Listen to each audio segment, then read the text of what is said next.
ಯಾಕೋ ಅವಳಿಗೆ ಆಲಸ್ಯ, ಏನೋ ಒಂದು ಹಿತವಾದ ಭಾವ. ಮೊದಲೇ ವಿಪರೀತ ಸುಸ್ತಾಗಿದ್ದರೂ ಸಹ ಕೆಲಸವನ್ನು ಸರಾಗವಾಗಿ ಮಾಡಿ ಮುಗಿಸಿದಳು. ಹೆಚ್ಚು ಕೆಲಸ ಮಾಡಲಾಗದೆ ಔಟ್ ಹೌಸಿನಲ್ಲಿದ್ದ ಮಂಜಮ್ಮನನ್ನು ತನ್ನ ಸಹಾಯಕ್ಕೆ ಕರೆಸಿಕೊಂಡಿದ್ದಳು. ಕೆಲಸ ಮಾಡುತ್ತಿರುವಾಗಲೇ ಹೊಟ್ಟೆ ತೊಳಸಿದಂತಾಗಿ ವಾಂತಿ ಮಾಡಿಬಿಟ್ಟಳು. ಪದೇ ಪದೇ ವಿಪರೀತ ವಾಂತಿ ಮಾಡಿ ಸುಸ್ತಾಗಿದ್ದಳು. ಮಂಜಮ್ಮ ಅವಳನ್ನು ರೂಮಿನಲ್ಲಿ ಕೂರಿಸಿ ಅವಳಿಗೆ ಗಂಜಿ ಮಾಡಿ ತಂದರು. ಕುಡಿದವಳೆ ಹಾಗೆ ಮಲಗಿದಳು. ಸಂಜೆಯವರೆಗೂ ಮಲಗಿದ್ದವಳು ನಿಧಾನವಾಗಿ ಕಣ್ಬಿಟ್ಟವಳೆ ಕೆಳಗಿಳಿದು ಬಂದಳು. ಅವಳನ್ನು ಕಂಡೊಡನೆ ಹತ್ತಿರ ಬಂದ ಮಂಜಮ್ಮ, ಅಕ್ಕ, ನೀವು ಯಾಕೆ ಕೆಳಗೆ ಬರೋ ತೊಂದರೆ ತಗೊಂಡ್ರಿ? ಅಲ್ಲೇ ಇರಬೇಕಿತ್ತಲ್ವ? ಅಲ್ಲಿಂದಾನೆ ಕೂಗಿದ್ರೆ ಆಗ್ತಿತ್ತಲ್ವ? ಏನಾದರೂ ಬೇಕಿತ್ತ ಎಂದಾಗ ಏನು ಬೇಡ ಎಂಬಂತೆ ತಲೆ ಆಡಿಸಿದಳು. ಅಕ್ಕ, ನಾವು ನಿಮ್ಮ ಹತ್ರ ಏನೋ ಕೇಳಬೇಕಿತ್ತು. ಕೇಳಿ ಮಂಜು, ಏನು ವಿಷಯ ಅದು ಎಂದವಳೆ ಮುಜುಗರದಿಂದಲೇ ಕಿವಿಯ ಬಳಿ ಬಾಗಿ ಕೇಳಿದಳು. 2 ತಿಂಗಳು ಮಂಜು. ಯಾಕೆ? ಅಕ್ಕ, ಹಾಗಾದರೆ ಒಂದ್ಸಲ ಡಾಕ್ಟರ್ ಹತ್ರ ಹೋಗಿ ಬರಬೇಕಿತ್ತು. ಡಾಕ್ಟರ್ ಹತ್ತಿರಾನ? ಯಾಕೆ ಅವಳೆಂದಾಗ ಅವಳಿಗಿದ್ದ ಅನುಮಾನವನ್ನು ಹೇಳಿದಳು. ನಿಜಾನ ಮಂಜು ಎಂದವಳೆ ತನ್ನ ಹೊಡಲನ್ನು ಸವರಿದಳು. ಹೌದು ಅಕ್ಕ, ಹೋಗಿ ಒಂದ್ಸಲ ಕನ್ಫರ್ಮ್ ಮಾಡಿಕೊಂಡು ಬನ್ನಿ. ಅಣ್ಣನಿಗೆ ಮೊದಲು ವಿಷಯ ತಿಳಿಸಿ. ಇನ್ನಾದರೂ ನಿಮ್ಮ ಜೀವನದಲ್ಲಿ ನಗು ಅನ್ನೋದು ಸಿಗಲಿ. ನಿಮ್ಮ ಬೇಜಾರು ಮಾಡ್ಕೊಬೇಡಿ ಅಕ್ಕ. ರಾಘು ಅಣ್ಣಂದು ಯಾಕೋ ಅತಿಯಾಯಿತು. ಯಾಕೆ ಹಾಗೆ ನಿಮ್ಮ ಹತ್ರ ನಡ್ಕೊಂಡ್ರು ಬೆಳಗ್ಗೆ? ನಾನು ಅಭಿ ಅಣ್ಣನಿಗೆ ಈ ವಿಷಯ ಹೇಳ್ತೀನಿ. ರಾಘು ಅಣ್ಣ ನಿಮ್ಮ ಹತ್ತಿರ ಕಟುವಾಗಿ ನಡೆದುಕೊಳ್ಳಿರುವುದನ್ನು ಎಂದವಳೆ ಫೋನ್ ಹಾಯಿಸಲು ಹೋದಳು. ಅವನಿಗೆ ಫೋನ್ ಮಾಡಿ, ಅಣ್ಣ, ನಾನು ಮಂಜು, ಅದು ರಾಘು ಅಣ್ಣನ ಬಗ್ಗೆ ಮಾತಾಡಬೇಕಿತ್ತು. ಮುಂದೆ ಮಾತನಾಡುವ ಅವಳ ಬಳಿ ಫೋನ್ ಕಿತ್ತುಕೊಂಡು ಕಾಲ್ ಕಟ್ ಮಾಡಿದಳು. ಮಂಜು, ಅಭಿ ಅಣ್ಣನಿಗೆ ನೀನೇನು ಹೇಳಬೇಡ. ಮನೆಯವರಿಗೆ ಗೊತ್ತಾದರೆ ನೊಂದುಕೊಳ್ಳುತ್ತಾರೆ. ಇದು ಗಂಡ ಹೆಂಡತಿ ಸಮಸ್ಯೆ, ನಾವೇ ಸರಿ ಮಾಡಿಕೊಳ್ಳುತ್ತೇವೆ. ಆದರೆ ಅಕ್ಕ, ಅಭಿ ಅಣ್ಣನಿಗೆ ರಾಘು ಅಣ್ಣ ಈ ಥರ ನಡೆದುಕೊಂಡಿದ್ದಾರೆ ಅಂತ ಗೊತ್ತಾದರೆ ಖಂಡಿತ ಅವರು ಸುಮ್ಮನೆ ಇರೋದಿಲ್ಲ. ಒಂದು ಅಸಹಾಯಕ ಹೆಣ್ಣಿನ ಮೇಲೆ ಕೈ ಮಾಡೋದು ತಪ್ಪು ಅಂತ ಯಾವಾಗಲೂ ಹೇಳುತ್ತಿರುತ್ತಾರೆ. ನೀವು ಹುಷಾರು ಅಕ್ಕ. ಆದಷ್ಟು ಮನೆಯವರಿಗೆ ನಿಮ್ಮ ಮುನಿಸಿನ ಬಗ್ಗೆ ತಿಳಿಯದಂತೆ ನೋಡಿಕೊಳ್ಳಿ. ಸರಿ ಮಂಜು. ಒಡಲ ಸವರಿ ಖುಷಿಯಲ್ಲಿ ತೇಲುತ್ತಿದ್ದಳು. ಖುಷಿಗೆ ಅವಳ ಕಣ್ಣಂಚು ಒದ್ದೆಯಾಗಿತ್ತು. ಮನೆಗೆ ತೂರಾಡುತ್ತಲೇ ಬಂದವ ಆರಾಧನಾ ಎಂದು ಕೂಗಿದ. ಅವನ ಕೂಗನ್ನು ಕೇಳಿ ಹೊರಬಂದಳು. ರಾಘುನನ್ನು ಕಂಡವಳೆ ಓಡಿ ಹೋಗಿ ಅವನನ್ನಪ್ಪಿ, ರಾಘು, ನಾನು ನಿಮಗೊಂದು ಖುಷಿ ವಿಷಯ ಹೇಳಬೇಕು. ನೀವು ಆ ಮಾತು ಮುಂದುವರಿಸುವ ಮೊದಲೇ ಅವಳಿಂದ ದೂರ ಸರಿದ. ಅವಳನ್ನು ನೋಡಿದವನ ಕೋಪ ತಾರಕಕ್ಕೇರಿತು. ಬಂದವನೇ ಅವಳನ್ನು ಎದುರಿನಲ್ಲಿ ನಿಲ್ಲಿಸಿ, ಏಳೆ, ಯಾಕೆ ಹೀಗೆ ಮಾಡ್ತಿದ್ಯಾ? ಥು, ನಿನ್ನ ಮುಖ ನೋಡೋಕ್ಕೂ ನನಗೆ ಅಸಹ್ಯ ಆಗ್ತಿದೆ. ನೀನು ಪೊಲೀಸಾಗಿ ಈ ಥರ ಕ್ರಿಮಿನಲ್ ಜೊತೆ ಸೇರಿ ಕ್ರಿಮಿನಲ್ ಆ್ಯಕ್ಟಿವಿಟೀಸ್ನ ಮಾಡ್ತಾ ದುಡ್ಡನ್ನು ಕೊಳ್ಳೆ ಹೊಡೆಯೋ ಕೆಲಸ ಮಾಡ್ತಿದ್ದೀಯಲ್ಲ, ನಿನಗೆ ನಾಚಿಕೆ ಆಗಲ್ವಾ? ನಾನೊಬ್ಬ ಬಕ್ರ ಸಿಕ್ಬಿಟ್ಟೆ ಅಲ್ವಾ ನಿನಗೆ? ಇಷ್ಟ ಬಂದ ಹಾಗೆ ಮಾತಾಡಿ ನಿನ್ನ ಕೆಲಸಕ್ಕೆ ನಾನೊಬ್ಬನೇ ಸಿಕ್ಕಿದ್ನ? ನನ್ನ ಯಾಕೆ ಟಾರ್ಗೆಟ್ ಮಾಡಿದೆ? ಹೇಳೆ, ಕಮಾನ್, ಸ್ಪೀಕ್ ಅಪ್. ನನಗೆ ಈಗಲೇ ಆನ್ಸರ್ ಬೇಕು, ಹೇಳು. ರಾಘು, ಕುಡಿದು ಬಂದಿದ್ದೀರಾ? ಈ ಚಟ ಯಾವಾಗಿಂದ ಶುರು ಹಚ್ಕೊಂಡ್ರಿ? ಶ್, ಮೊದಲು ನನ್ನ ಕೇಳಿದ್ದಕ್ಕೆ ಆನ್ಸರ್ ಮಾಡು ಎಂದ ತೂರಾಡುತ್ತಾ. ಅವನನ್ನು ಮುಟ್ಟಲು ಹೋದ ಆರಾಧನ ಹಿಂದೆ ದೂರ ಹೋದ. ರಾಘು, ನಿನಗೆ ಒಂದು ಸಲ ಹೇಳಿದರೆ ಅರ್ಥ ಆಗಲ್ವಾ? ದೂರ ಹೋಗು, ನನ್ನಿಂದ ದೂರ ಹೋಗು. ನಾನು ಮಾತಾಡೋದನ್ನು ಕೇಳ್ತೀರಾ ಸ್ವಲ್ಪ? ನಾನು ಹೇಳ್ತಿದ್ದೀನಿ ಅಲ್ವಾ, ನಾನೇನು ತಪ್ಪು ಮಾಡಿಲ್ಲ ಅಂತ. ನಿಮಗೆ ಇನ್ನೂ ಹೇಗೆ ಅರ್ಥ ಮಾಡಿಸ್ಲಿ? ಸಮಾಧಾನದಿಂದ ಕೇಳೋ ತಾಳ್ಮೆ ಇದೆಯಾ ನಿಮಗೆ? ಮಾತೆತ್ತಿದರೆ ಮೋಸ ಮಾಡಿಬಿಟ್ಟೆ, ದ್ರೋಹಿ ನೀನು ಅಂತ ಹೇಳ್ತೀರಲ್ಲ. ಇಷ್ಟೆಲ್ಲ ಮಾತಾಡೋ ನೀವು ಯಾಕೆ ನನಗೆ ಮಾತಾಡೋಕ್ಕೆ ಅವಕಾಶ ಕೊಡ್ತಿಲ್ಲ? ಹೌದು, ನಾನು ಪೊಲೀಸ್ ಅನ್ನೋದು ಸತ್ಯ. ಇದನ್ನು ನಾನು ಅವತ್ತು ಹೇಳಿದ್ದೆ. ಆದರೆ ನಾನು ಸತ್ಯ ಹೇಳ್ತೀನಿ ಅಂದಾಗ ಈಗ ಬೇಡ, ನನಗೆ ನಿನ್ನ ಮೇಲೆ ನಂಬಿಕೆ ಇದೆ ಅಂತ ಹೇಳಿದ್ರಿ. ಆಮೇಲೆ ಇದರ ಬಗ್ಗೆ ಮಾತಾಡೋ ಸ್ಥಿತಿಯಲ್ಲಿ ನಾನು ಇರಲಿಲ್ಲ. ಆದರೆ ನೀವು ನನ್ನ ಮೇಲೆ ಪದೇ ಪದೇ ಆರೋಪ ಮಾಡ್ತಿದ್ದೀರಾ. ನಾನು ಸತ್ಯನೇ ಹೇಳ್ತಿರೋದು. ಆರಾಧನಾ ಮೇಡಮ್, ನೀವೇನು, ನಿಮ್ಮ ಬ್ಯಾಕ್ಗ್ರೌಂಡ್ ಏನು ಅಂತ ತಿಳ್ಕೊಂಡೆ ಮಾತಾಡ್ತಿರೋದು. ದೇಶದ್ರೋಹಿಗಳು ನೀವೆಲ್ಲ. ಎಷ್ಟು ಚೆನ್ನಾಗಿ ಫೂಲ್ ಮಾಡಿಬಿಟ್ರಿ ನೀವೆಲ್ಲ. ನನ್ನ ನಿನ್ನ ಚೇಲ ಆದಿತ್ಯ ಕೂಡ ಪೊಲೀಸ್ ಅಲ್ವಾ? ಮತ್ತೆ ಇನ್ನೊಬ್ಬ ಯಾರು ಎಂದು ಯೋಚಿಸುತ್ತಿದ್ದವ, ಹಾಂ, ನೆನಪಿಗೆ ಬಂತು, ನವೀನ್. ಅದೇ ನವೀನ್ ಅಲ್ವಾ? ನೀನು ಆದಿ ನನಗೆ ಅಭಿ ಮತ್ತು ಅಂಜುಗೆ ಅದು ಮಾಲ್ನಲ್ಲಿ ಪರಿಚಯ ಮಾಡಿಸಿದ್ದು ಇದಕ್ಕೆ ಹೇಳೋದು ಅನಿಸುತ್ತೆ. ನಂಬಿಕೆ ದ್ರೋಹ ಅಂತ. ಎಷ್ಟು ಚೆನ್ನಾಗಿ ನಂಬಿಸಿ ಬೆನ್ನಿಗೆ ಚೂರಿ ಹಾಕ್ಬಿಟ್ಟೆ. ಕಾಕಿ ಬಟ್ಟೆ ಹಾಕ್ಕೊಂಡು ಜನರಿಗೆ ಮೋಸ ಮಾಡಿ ದುಡ್ಡು ವಸೂಲಿ ಮಾಡ್ತಾ ಬಡವರ ಹತ್ತಿರ ಹಣ ವಸೂಲಿ ಮಾಡ್ತಿದ್ರಲ್ಲ. ನಿಮ್ಮ ಕೀಳು ಮಟ್ಟದ ಕೆಲಸಕ್ಕೆ ಇನ್ನೇನು ಅನ್ಬೇಕು? ಛೆ, ನಿನ್ನಂಥವಳನ್ನು ನಾನು ಪ್ರೀತಿಸಿ ಬಿಟ್ಟನಲ್ಲ, ಪ್ರಾಣಕ್ಕಿಂತ ಹೆಂದರಾಗು. ನೀವು ನನ್ನ ಬಗ್ಗೆ ಮಾತಾಡಿ, ನನಗೇನು ಬೇಸರ ಇಲ್ಲ. ಆದರೆ ನನ್ನ ವೃತ್ತಿ ಬಗ್ಗೆ ಮಾತಾಡಬೇಡಿ. ಏನು ಗೊತ್ತು ನಿಮಗೆ ನನ್ನ ಬಗ್ಗೆ ಅಂತ ಹೀಗೆಲ್ಲ ಮಾತಾಡ್ತಿದ್ದೀರಾ?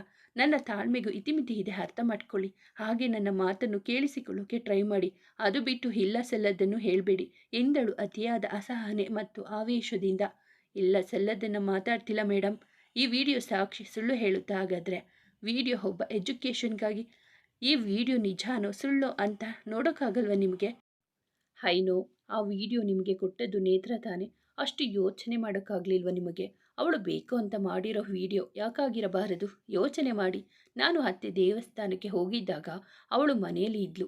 ಯಾವ ಸೈಕಲ್ ಗ್ಯಾಪ್ನಲ್ಲಿ ಇಷ್ಟೆಲ್ಲ ಮಾಡಿದ್ಲು ಅವಳು ಎಂದಳು. ಆದರೆ ರಾಘು ಕುಡಿತದ ಅಮಲಿನಲ್ಲಿದ್ದವನಿಗೆ ಅವಳನ್ನ ಮಾತೆ ಸರಿಯಿತ್ತು. ಒಮ್ಮೆ ಅವಳ ಮಾತನ್ನು ಕೇಳುವ ವ್ಯವಧಾನವೇ ಇರಲಿಲ್ಲ ಅವನಿಗೆ. ನೋಡು, ನನ್ನ ಹತ್ರ ವಾದ ಮಾಡಬೇಡ. ನಿನ್ನನ್ನು ನೀನು ಸಮರ್ಥಿಸಿಕೊಳ್ಳಬೇಡ. ನೀನು ತಪ್ಪು ಮಾಡಿದ್ಯಾ, ಅದನ್ನು ಒಪ್ಕೋ ಅಷ್ಟೆ. ಪ್ರತ್ಯಕ್ಷವಾಗಿ ಕಂಡರೂ ಪ್ರಮಾಣಿಸಿ ನೋಡು ಅಂತ ಹೇಳ್ತಾರೆ. ನನ್ನ ಮೇಲೆ ಈ ಥರ ಸುಳ್ಳು ಆರೋಪ ಮಾಡ ಬದಲು ಯೋಚನೆ ಮಾಡಿ. ಆ ನೇತ್ರ ನೀವಂದುಕೊಂಡಷ್ಟು ಒಳ್ಳೆಯವಳಲ್ಲ. ಅಂಜು ಮೆಟ್ಟಿಲ ಮೇಲಿಂದ ಬೀಳೋದಕ್ಕೆ, ಅತ್ತೆ ಮಾವ ಗೌರಿ ಆಂಟಿ ಹಾಸ್ಪಿಟಲ್ ಸೇರೋದಕ್ಕೆ ಕಾರಣನೇ ಆ ನೇತ್ರ. ಅವಳು ಸರಿಯಿಲ್ಲ. ನಿಮ್ಮ ಜೊತೆಗೆ ಇದ್ದು ನಿಮಗೆ ದ್ರೋಹ ಮಾಡ್ತಿದ್ದಾಳೆ. ಅವಳು ನಿಮ್ಮ ಆಸ್ತಿ ಒಡಿಬೇಕು ಅಂತ ಅವಳ ಜೊತೆ ಅವಳ ಅಪ್ಪ ಅಮ್ಮ ಕೂಡ ಕೈ ಜೋಡಿಸಿದ್ದಾರೆ. ಅವಳೆಂದಾಗ ಅವಳ ಕೆನ್ನೆಗೆ ತನ್ನ ಕೈಯನ್ನು ಬೀಸಿದ. ಏನೇ ಅಂದೆ ನೀನು? ನೇತ್ರ ಕೆಟ್ಟವಳು ಅಂತಾನ? ಅವಳಲ್ಲ ಕೆಟ್ಟವಳು ನೀನು. ಇನ್ನೊಂದು ಸಲ ನಿನ್ನ ತಪ್ಪನ್ನ ಮುಚ್ಚಿ ಹಾಕೋಕೆ ಅವಳ ಮೇಲೆ ಏನಾದರೂ ಇಲ್ಲ ಸಲ್ಲದನ್ನು ಹೇಳಿದ್ಯೋ ನಾನು ಸುಮ್ಮನೆ ಇರಲ್ಲ. ನನಗೆ ಈಗನಿಸ್ತಿದೆ ಆ ನೇತ್ರನ ಕಿಡ್ನಾಪ್ ಹಿಂದೆ ನಿನ್ನ ಕೈವಾಡ ಇರಬಹುದು ಅಂತ. ಛೇ, ನಿನಗೆ ಹೇಳ್ತಿದ್ದೀನಲ್ಲ, ಇದನ್ನೆಲ್ಲ ತಪ್ಪು ನಿಂದಲ್ಲ, ನಿಮ್ಮ ಅಪ್ಪಂದು. ಅಮ್ಮ ಇಲ್ಲದೇ ಇರೋ ಮಗಳು ಅಂತ ನಿನಗೆ ಅತಿಯಾದ ಪ್ರೀತಿ ಕೊಟ್ಟು ಬೆಳೆಸಿದ್ದಾರೆ ಹೊರತು ಒಳ್ಳೆ ಸಂಸ್ಕಾರ ಕಲಿಸಿಲ್ಲ. ಅಮ್ಮ ಇದ್ದಿದ್ರೆ ಈ ಥರ ನೀನು ತಪ್ಪು ದಾರಿಗೆ ಹಿಡಿತಾ ಇರಲಿಲ್ಲ. ನೀನು ನಿಜವಾಗ್ಲೂ ಕಷ್ಟಪಟ್ಟು ಪೊಲೀಸ್ ಆದ್ಯೋ ಇಲ್ಲ ಯಾರಾದರೂ ತಲೆ ಹೊಡೆದು ಪೊಲೀಸ್ ಆದ್ಯೋ? ಮಾತನಾಡುವ ಬರದಲ್ಲಿ ಅವಳ ಮನಸ್ಸನ್ನು ಘಾಸಿಗೊಳಿಸಿದ. ರಾಘು, ಏನೇ ಹೇಳಿದ್ರಿ ನೀವು? ನನಗೆ ಸಂಸ್ಕಾರ ಇಲ್ವಾ? ಯಾಕೆ ಏನೇನು ಮಾತಾಡ್ತಿದ್ದೀರಾ? ಹಿಂದೆ ಒಂದು ಸಲ ಇದೇ ಥರ ಮಾತಾಡಿದ್ರಿ, ಈಗಲೂ ಇದೇ ಥರ ಮಾತಾಡ್ತಿದ್ದೀರಾ, ಸರಿನಾ?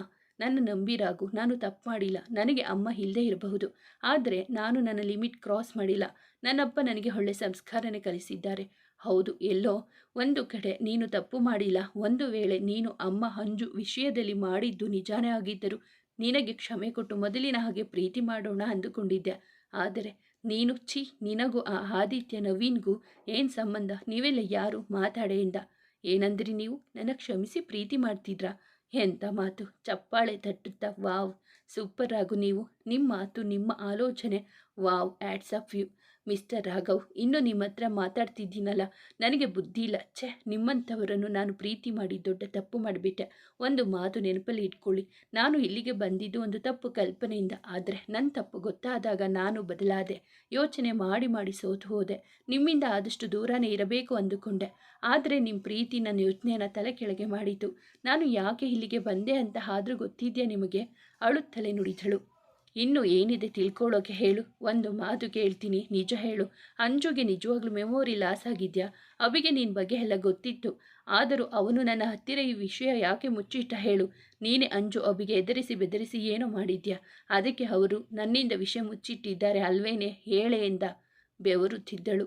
ಅಂಜು ವಿಷಯ ಹಾಗೆ, ನನ್ನ ವಿಷಯ ಅಂಜು ಅಭಿ ಅಣ್ಣಾಗೆ ಗೊತ್ತು ಅನ್ನೋದು ಇವರಿಗೆ ಹೇಗೆ ಗೊತ್ತಾಯಿತು? ಮತ್ತೆ ಯಾಕೆ ಗೊತ್ತಿದ್ರು ಇಷ್ಟು ದಿನ ಸುಮ್ಮನೆ ಇದ್ದರು? ಇವರಿಗೆ ಯಾರು ಈ ವಿಷಯ ಹೇಳಿದ್ದು ಎಂದುಕೊಂಡಳು ಮನದಲ್ಲಿ.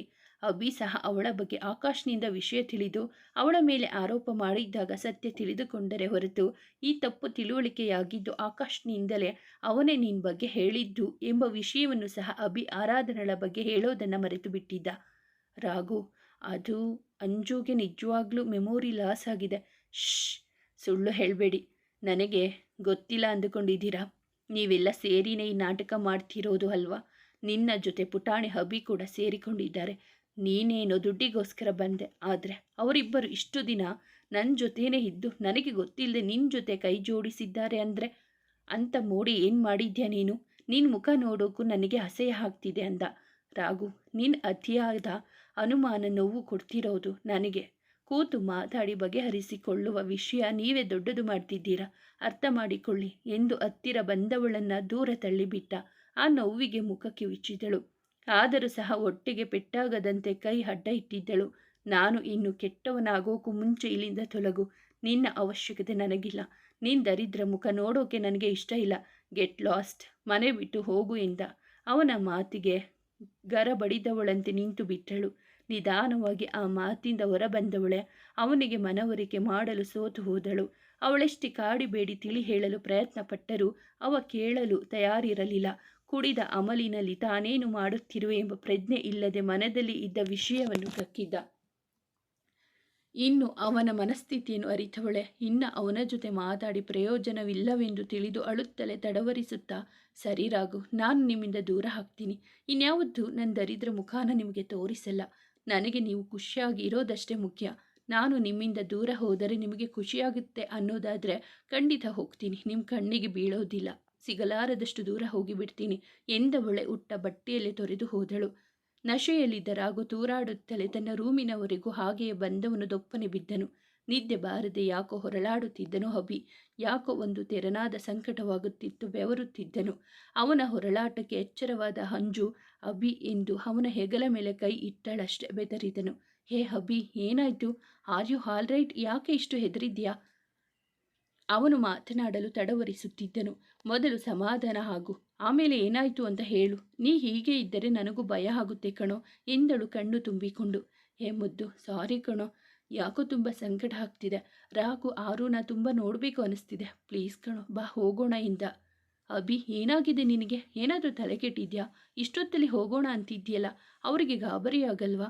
ಬೆಳಿಗ್ಗೆ ಹೋಗೋಣ ಅಭಿ, ಪ್ಲೀಸ್ ಕಣೋ, ಹೀಗೆಲ್ಲ ಹಾಡಬೇಡ. ನನ್ನ ಸಂಕಟ ನಿನಗೆ ಅರ್ಥ ಆಗ್ತಿಲ್ವೇ ಎಂದುಕೊಂಡ ಮನದಲ್ಲಿ. ಬಾ ಈಗ ಮಲಗು ಎಂದವಳೆ ಅವನನ್ನು ಮಡಿಲಲ್ಲಿ ಮಲಗಿಸಿಕೊಂಡಲು ತಲೆ ತಟ್ಟುತ್ತಿದ್ದಳು.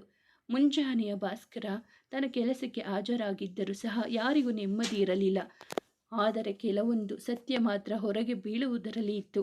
ಅಭಿ ನಿದ್ದೆಯಿಂದ ಎಚ್ಚರವಾದವ ಅಂಜುನ ನೋಡಿ, ಛೆ, ನಾನು ರಾತ್ರಿಯೆಲ್ಲ ಹೀಗೆ ಮಲಗಿದ, ಪಾಪ ಇವಳಿಗೆ ಎಷ್ಟು ತೊಂದರೆ ಆಯಿತೋ ಏನೋ, ನಾನು ರಾತ್ರಿ ತುಂಬ ಓವರಾಗಿ ಬಿಹೇವ್ ಮಾಡಿಬಿಟ್ಟೆ ಅನಿಸುತ್ತೆ ಎಂದವ ನಿಧಾನವಾಗಿ ಅವಳನ್ನು ಸರಿಸಿ ಅವಳನ್ನು ಸರಿಯಾಗಿ ಮಲಗಿಸಿ ಒದಿಕೆ ಹೊದ್ದಿಸಿ ಹಣೆಗೆ ಮುತ್ತಿಟ್ಟು ಹೊರಟವನ ಕೈಯನ್ನು ಹಿಡಿದಳು.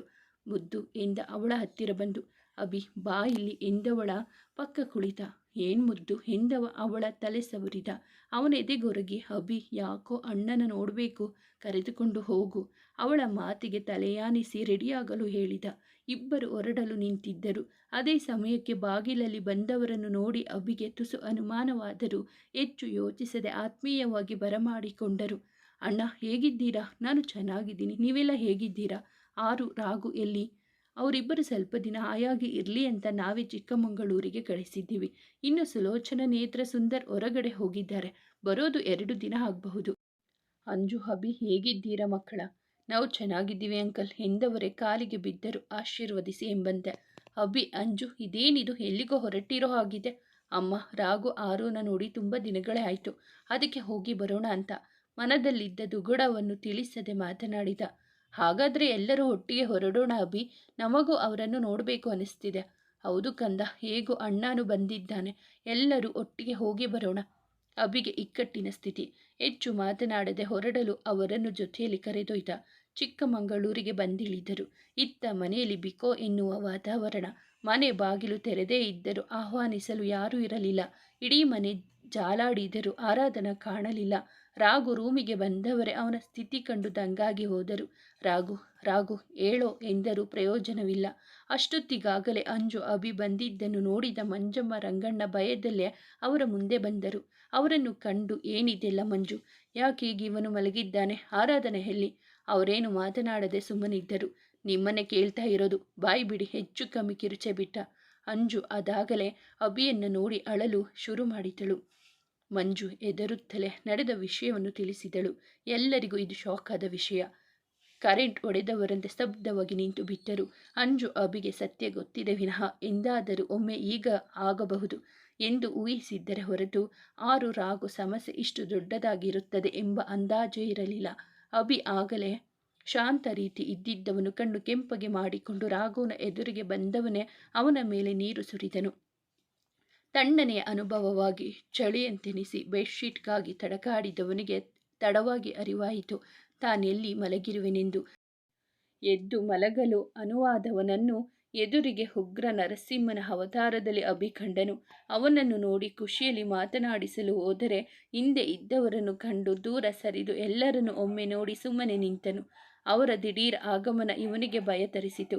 ಏನೋ ಇದೆಲ್ಲ, ಆರಾಧನೆಯಲ್ಲಿ ಕೆಳಗಡೆ ಇರಬಹುದು ಎಂದ ಅಸಡ್ಡೆಯಿಂದ. ಮನೆಯೆಲ್ಲ ನೋಡಿ ಬಂದಾಯ್ತು, ಎಲ್ಲೋ ಅವಳು, ಎಲ್ಲಿದ್ದಾಳೋ ಅವಳು, ಬಾ ತೋರಿಸು ಎಂದು ಅವನ ಕಾಲರ್ ಪಟ್ಟಿ ಹಿಡಿದ. ಮನೆಯಲ್ಲಿ ಇಲ್ವಾ? ಬಿಡು, ಹಾಗಾದರೆ ಪೀಡೆ ತೊಲಗಿತು. ಏನೋ ಮಾಡಿದ್ದೆ ಅವಳಿಗೆ? ಹೇಳೋ, ಬಾಯ್ ಬಿಡೋ, ಎಲ್ಲಿ ಹೋದ್ಲು? ಏನೋ ಅಯ್ಯೋ, ಈಗ ನಾನೇನು ಮಾಡಲಿ ಎಂದ ಕುಸಿದು. ಅಣ್ಣ ಹೇಳೋ, ಅತ್ತಿಗೆ ಎಲ್ಲೋ? ಯಾಕೋ ನೀನು ಹೀಗಿದ್ದೀಯಾ?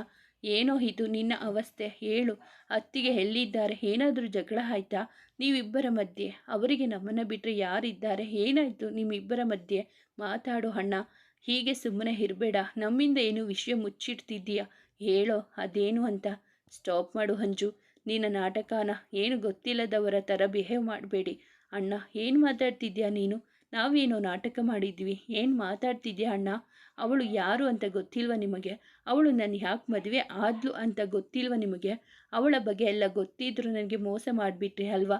ನನ್ನಿಂದ ವಿಷಯ ಮುಚ್ಚಿತ್ತು. ಅವನ ರೀತಿಗೆ ಅಭಿ ಎದ್ದು ಬಂದು ರಾಘುನ ಮುಂದೆ ನಿಂತು, ಹಾಗಾದರೆ ನಿನಗೆಲ್ಲ ವಿಷಯ ಗೊತ್ತಾಯ್ತಾ ಎಂದ. ಹೌದು ಗೊತ್ತಾಯ್ತು, ಅವಳೊಬ್ಬಳು ಮೋಸಗಾತಿ. ನೀವು ಕೂಡ ಅವಳ ಜೊತೆ ಸೇರಿ ನನಗೆ ಮೋಸ ಮಾಡೋಕೆ ನೋಡಿದ್ರಿ ಅಲ್ವಾ? ಅವಳು ಎದುರಿಸಿ ನಿಮ್ಮನ್ನು ಅವಳು ಹೇಳಿದಾಗೆ ಕೇಳೋ ಥರ ಮಾಡಿಕೊಂಡಿದ್ಲು ಅಲ್ವಾ? ನನಗೆ ಗೊತ್ತು ನೀವು ನನಗೆ ನಂಬಿಕೆ ದ್ರೋಹ ಮಾಡಲ್ಲ ಅಂತ. ಅದಕ್ಕೆ ನಾನು ನಿಮ್ಮನ್ನು ಏನೂ ಕೇಳಿಲ್ಲ. ಅವಳು ನಯವಂಚುಕಿ.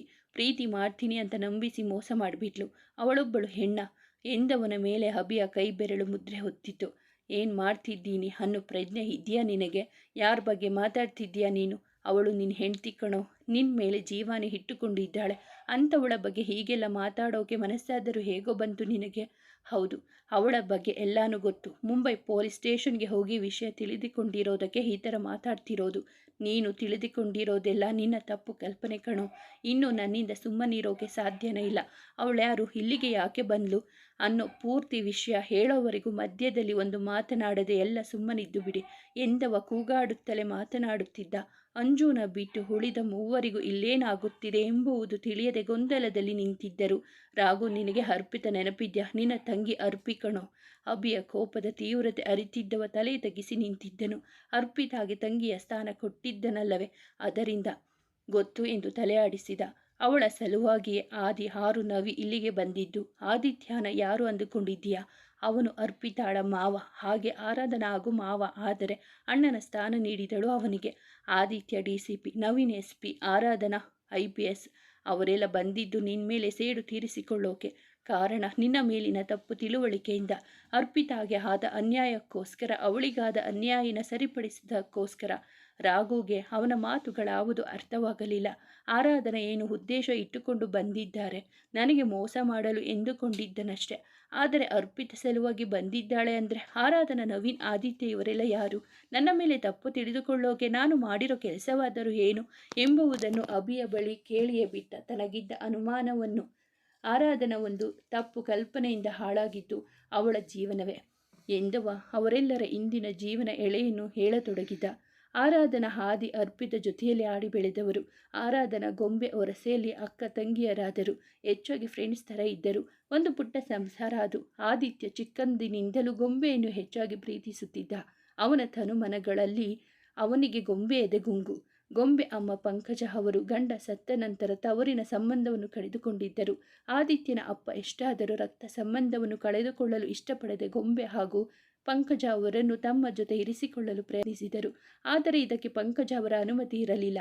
ಆದಿ ಪಂಕಜ ಅವರನ್ನು ಕಾಡಿಬೇಡಿ ತನ್ನ ಜೊತೆಯಲ್ಲಿ ಇರಿಸಿಕೊಂಡಿದ್ದ. ಗೊಂಬೆ ಹುಟ್ಟುವಾಗಲೇ ಅಣ್ಣ ತಂಗಿ ಇಬ್ಬರು ತವರಿನ ಸಂಬಂಧ ಗಟ್ಟಿಯಾಗಬೇಕೆಂಬ ಕಾರಣಕ್ಕೆ ಗೊಂಬೆ ಆದಿ ಮದುವೆಯ ಬಗ್ಗೆ ಚಿಕ್ಕಂದಿನಿಂದಲೇ ತೀರ್ಮಾನಿಸಿದರು. ಆಗಲೇ ಅವಳಿಗೆ ಅರ್ಪಿತ ಎಂಬ ಹೆಸರಿಟ್ಟಿದ್ದು. ಇವನಿಗೆ ಆದಿತ್ಯ ಎಂಬ ಹೆಸರಿಟ್ಟರು. ಆದರೆ ಆದಿತ್ಯ ಮಾತ್ರ ಅವಳಿಗೆ ಗೊಂಬೆ ಎಂದು ಮರುನಾಮಕರಣ ಮಾಡಿದ. ಅಶ್ವಥ್ ಆರಾಧನಾಳ ಅಪ್ಪ. ಪಂಕಜ ಪ್ರಸನ್ನ ಅವರಿಗೆ ದೂರದ ಸಂಬಂಧಿಯಾಗಿದ್ದರು. ಆದರೆ ಆಸ್ಪತ್ರೆಯಲ್ಲಿ ಆರಾಧನಾ ಅಮ್ಮ ಸತ್ತು ಹೋದ ಸಂದರ್ಭದಲ್ಲಿ ಅನಿವಾರ್ಯ ಪರಿಸ್ಥಿತಿಯಲ್ಲಿ ಪ್ರಸನ್ನ ಹಾಗೂ ಪಂಕಜ ಅವರ ಕಣ್ಣಿಗೆ ಬಿದ್ದಾಗ ಅವರನ್ನು ವಿಚಾರಿಸಿದಾಗ ತನ್ನ ಹೆಂಡತಿಯ ಸಾವಿನ ಬಗೆಗೆ ತಿಳಿಸಿ ರೋಧಿಸಿದರು. ಹಸು ಕೂಸಿನವಳಾದ ಆರಾಧನಾ ಹಸಿವೆಯಿಂದ ಅಳುತ್ತಿದ್ದಳು. ಪಂಕಜ ಅವರಿಗೆ ಸಂಕಟವಾಗಿ ಹಠ ಮಾಡಿದಾಗ ಪ್ರಸನ್ನ ಅವರು ತಂಗಿಯ ಮಾತು ಸಮಾಧಾನಿಸಿದವರನ್ನು ತಮ್ಮ ಜೊತೆಯಲ್ಲಿ ಕರೆದುಕೊಂಡು ಹೋದರು. ಮನೆಗೆ ಬಂದ ಪುಟ್ಟ ಚೋರಿ ಆರಾಧನಾ ಆದಿ ಮತ್ತು ಗೊಂಬೆಯನ್ನು ಕಂಡವಳೆ ಯಾರೋ ಹೊಸಬರೆಂದುಕೊಂಡು ಅಳಲು ಶುರು ಮಾಡಿದಳು. ಆದಿ ಎತ್ತಿಕೊಳ್ಳಲು ಹೋದರೆ ಕೊಸರಾಡುತ್ತಿದ್ದಳು. ಬರಬರುತ್ತಾ ಆದಿ ಗೊಂಬೆ ಪುಟ್ಟ ಮಗುವಾದ ಆರಾಧನಾ ಜೊತೆ ಆಟ ಆಡುತ್ತಿದ್ದರು.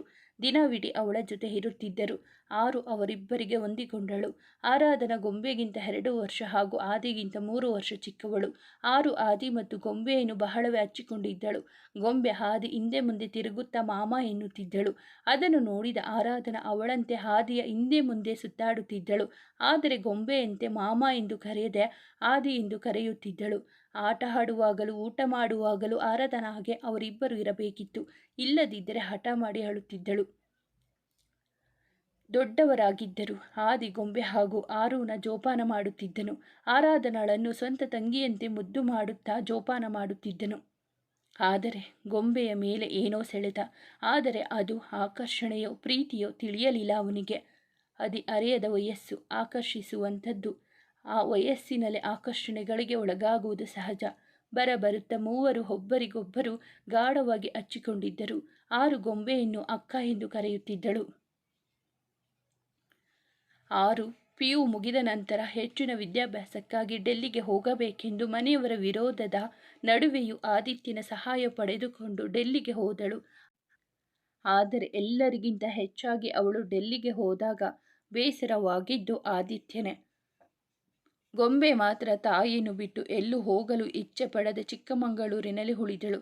ಆದಿತ್ಯ ಗೊಂಬೆಯ ಸಲುವಾಗಿ ತಾನು ಸಹ ಚಿಕ್ಕಮಗಳೂರಿನಲ್ಲಿಯೇ ಉಳಿದು ಬಿಟ್ಟನು. ಕಾಲೇಜು ಮೆಟ್ಟಿಲು ಹತ್ತಿದ ಅರ್ಪಿತಾಳಿಗೆ ರಾಘುನ ಕಂಡೊಡನೆ ಸೆಳೆತ. ಅದು ಆಕರ್ಷಣೆಯೋ ಪ್ರೀತಿಯೋ ಅವಳಿಗೆ ತಿಳಿಯದು. ರಾಘು ಕಾಳಜಿ, ಅವನ ಸ್ನೇಹ ಎಲ್ಲವೂ ಅವಳಿಗೆ ಹಿತವೆನಿಸಿತು. ಅವಳು ಹೆಚ್ಚಾಗಿ ಇವರ ಜೊತೆ ಸೇರದಿದ್ದರೂ ಕೂಡ ರಾಘುನನ್ನು ಮನದಲ್ಲಿ ಪ್ರೀತಿಸತೊಡಗಿದಳು. ಅಷ್ಟರಲ್ಲಾಗಲೇ ಮನೆಯಲ್ಲಿ ಆದಿ ಮತ್ತು ಗೊಂಬೆಯ ಮದುವೆಯ ಬಗ್ಗೆ ಮಾತುಕತೆ ನಡೆಯುತ್ತಿತ್ತು.